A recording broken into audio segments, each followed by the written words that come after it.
दोस्तों, देश में जैसा माहौल है नागपुर के हिंसा के बाद बहुत सी ऐसी पार्टियां हैं जिन पर जनरली ये सवाल उठते हैं कि वो छत्रपति संभाजी महाराज का सम्मान नहीं करती। विनायक दामोदर सावरकर, जिन्हें बीजेपी अपना आदर्श मानती है, आरएसएस भी उन्हें अपना आदर्श मानती है, उनके क्या विचार थे छत्रपति संभाजी महाराज के बारे में, चलिए आपको बताते हैं। हालांकि विनायक दामोदर सावरकर और गोलवरकर के बारे में, जिन्होंने छत्रपति शिवाजी महाराज और उनके पुत्र संभाजी महाराज के जीवन और योगदान पर अपने विचार व्यक्त किए हैं, ये दोनों ही हिंदुत्व के विचारक थे, लेकिन इनके नजरिए में कुछ समानताएं और कुछ अंतर भी थे। तो चलिए तथ्यों के साथ इस रोचक विषय को समझते हैं। अगर आपको इतिहास और वीर गाथाएं पसंद है तो इस वीडियो को लाइक करें और चैनल को सब्सक्राइब करना ना भूलें। सबसे पहले बात करते हैं वीर सावरकर की। विनायक दामोदर सावरकर, जिन्हें स्वतंत्रता संग्राम का नायक माना जाता है, उन्होंने अपनी किताब भारतीय इतिहास के 6 गौरवशाली युगों का वर्णन किया। इस किताब में उन्होंने छत्रपति शिवाजी और संभाजी के बारे में लिखा है। सावरकर ने शिवाजी महाराज की जमकर तारीफ की है। उनके अनुसार शिवाजी एक दूरदर्शी नेता, कुशल रणनीतिकार और हिंदू स्वराज के संस्थापक थे। उन्होंने शिवाजी की गुरिल्ला युद्ध की रणनीति, उनके संगठन क्षमता और मुगलों के खिलाफ उनकी वीरता को भारतीय इतिहास का स्वर्णिम अध्ययन बताया। सावरकर का मानना था कि शिवाजी ने न केवल मराठा साम्राज्य की नींव रखी, बल्कि हिंदू अस्मिता को भी मजबूत किया।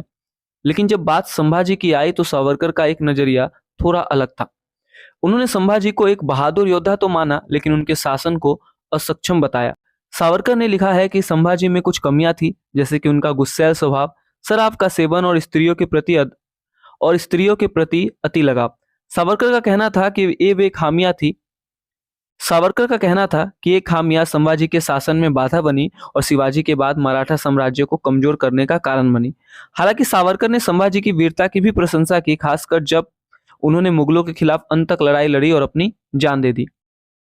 अब बात करते हैं एमएस गोलवरकर की, जिन्हें गुरुजी के नाम से भी जाना जाता है। गोलवरकर राष्ट्रीय स्वयंसेवक संघ यानी आरएसएस के दूसरे सरसंचालक थे और उनकी किताब बंच ऑफ थॉट्स में उन्होंने विचारों की झलक मिलती है। गोलवरकर ने भी शिवाजी महाराज को एक आदर्श हिंदू शासक माना और उनके लिए शिवाजी हिंदू संस्कृति और स्वराज के प्रतीक थे। उन्होंने शिवाजी के प्रशासन, उनकी सेना और उनके धार्मिक मूल्यों की सराहना की।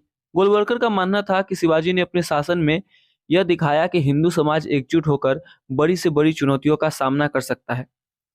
हालांकि संभाजी के बारे में गोलवरकर का नजरिया भी सावरकर से ही मिलता जुलता था।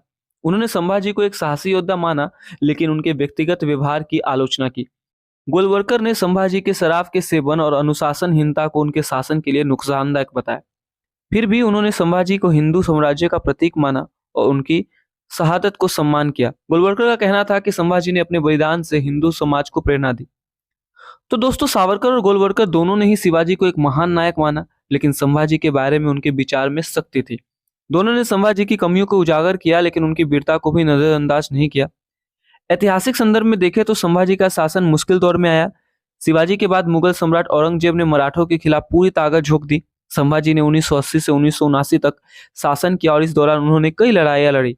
1979 में औरंगजेब ने उन्हें बंदी बना लिया और क्रूर यातनाएं देकर उनकी हत्या कर दी। इतिहासकारों के एक वर्ग का मानना है कि संभाजी की आलोचना उनके व्यक्तिगत जीवन पर ज्यादा केंद्रित रही, जबकि उनके कुशल कौशल और बलिदान को कम आंका गया। तो दोस्तों, ये थी सावरकर और गोलवरकर के विचारों की कहानी। शिवाजी और संभाजी दोनों ही मराठा इतिहास के नायक हैं और इन्होंने अपने तरीके से हिंदू स्वराज की रक्षा की।